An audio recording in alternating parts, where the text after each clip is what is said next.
Colorado's greenhouse gas plan is not going to meet its goals. So today, the governor rolled out a new greenhouse gas plan that also won't meet the goals.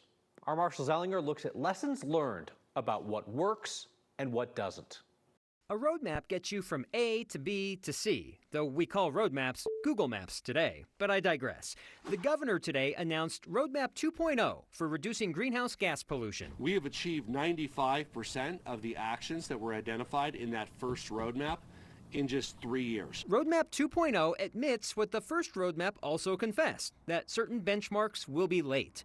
In the original roadmap, 2025 greenhouse gas goals would not be met until 2027. 2.0 does not reference that goal, but says the 2030 goal won't be achieved until 2031 or 2032. To reduce greenhouse gases in the near term, the governor laid out dozens of policy hopes, from getting utilities on a new timeline for renewables to getting the state involved in local land use issues, particularly around building housing near transit to limit someone's need for a car. Land use legislation did not make it to his desk last year, with significant pushback by local cities and counties that want the state to mind its business. Here are ideas that were considered but are not moving forward as part of the governor's roadmap. Charging drivers for using roads during congestion periods or charging drivers per mile traveled. Banning gas appliances by a certain date is not going to be implemented, though the roadmap points out other state policy decisions may increase the purchase of new electric appliances.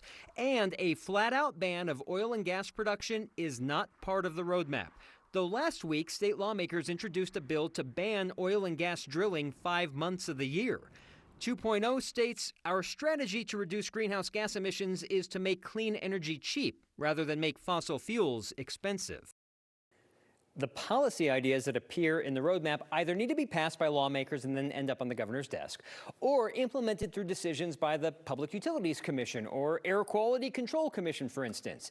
I found what's not being considered easier to condense than what is, Kyle, because of all the variables. Sure. And of course, this is goal setting by the governor when obviously he's not going to be in office. Well, he's not going to be in his current office when 2030 rolls around. We're not supposed to talk about that, right? We're not supposed to talk about that. He's not going to be in office in 2030 when this next set of goals comes due. Right. And so normally we've been like 6, 7, 8 years ago, we're talking about like, well, what state legislature is going to exist in the future, and will some of those goals be stopped because suddenly, it's a split party where Republicans are in charge of one side and you can't get those policy initiatives passed anymore. But it seems pretty clear that whatever the Democrats want, the majority of them at least, can sail through into the future in Colorado, given the landscape of what's happened in previous elections. Yeah. Marshall, thank you.